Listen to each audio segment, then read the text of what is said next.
Sejarah lahirnya Pancasila. BPUPKI. BPUPKI dibentuk pada tanggal 1 Maret 1945 dan diresmikan pada tanggal 29 April 1945 oleh Jepang.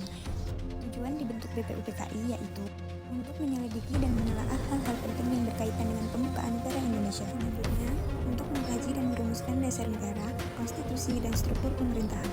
Ketua BPUPKI adalah Rajiman Widioningrat yang bertugas untuk memilah dan memilih pendapat-pendapat yang diajukan selama sidang BPUPKI.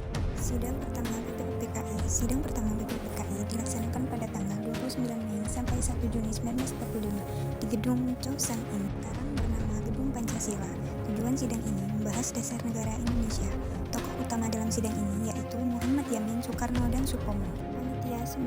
Pada sidang pertama BPUPKI, muncul perbedaan yang tajam antara golongan Islam dan nasionalis tentang dasar negara. Panitia 9 dibentuk sebagai jalan tengah untuk merumuskan dasar negara yang bisa diterima oleh semua pihak demi persatuan bangsa. Panitia 9 dibentuk pada tanggal 22 Juni 1945 yang beranggotakan 9 orang.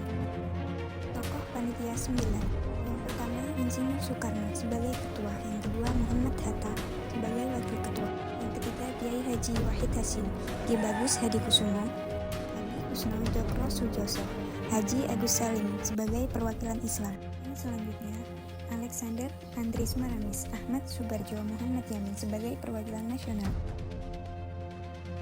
Piagam Jakarta. Melalui musyawarah Panitia 9 berhasil mencapai kesepakatan dan merumuskan pembukaan Undang-Undang Dasar. Dokumen tersebut dinamakan Piagam Jakarta. Piagam Jakarta memuat asas dasar negara dengan rumusan pertama, yaitu ketuhanan dengan kewajiban menjalankan syariat Islam bagi pemeluk-pemeluknya. Piagam Jakarta menjadi dasar pembukaan Undang-Undang Dasar 1945. Sidang kedua BPUPKI. Sidang BPUPKI kedua 10-17 Juli 1945 adalah kelanjutan dari sidang BPUPKI pertama.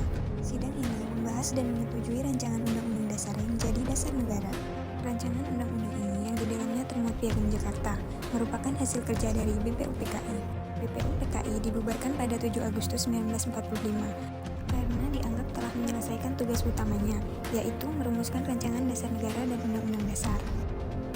BPUPKI pada tanggal yang sama, yaitu 7 Agustus 1945, pemerintah Jepang membentuk PPKI sebagai pengganti BPUPKI.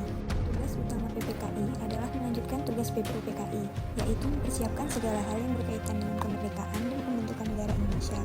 PPKI diketuai oleh Insinyur Soekarno dan beranggotakan perwakilan dari berbagai daerah di Indonesia. Sidang-sidang PPKI. 1. Sidang pertama pada tanggal 18 Agustus 1945. Pertama, pengesahan Undang-Undang Dasar 1945. Yang kedua, perubahan sila pertama Pancasila menjadi ketuhanan yang Maha Esa. Ketiga, penetapan Presiden dan Wakil Presiden Soekarno dan Hatta. Keempat, pembentukan Komite Nasional. Poin kedua, sidang kedua pada tanggal 19 Agustus 1945 fokus pada pembentukan struktur pemerintahan.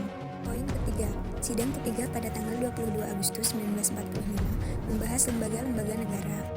Dari rangkaian peristiwa bersejarah seperti sidang pertama BPUPKI yang penuh dengan perbedaan gagasan, terbentuknya Panitia 9 sebagai jembatan kompromi, hingga akhirnya Pancasila disahkan oleh PPKI.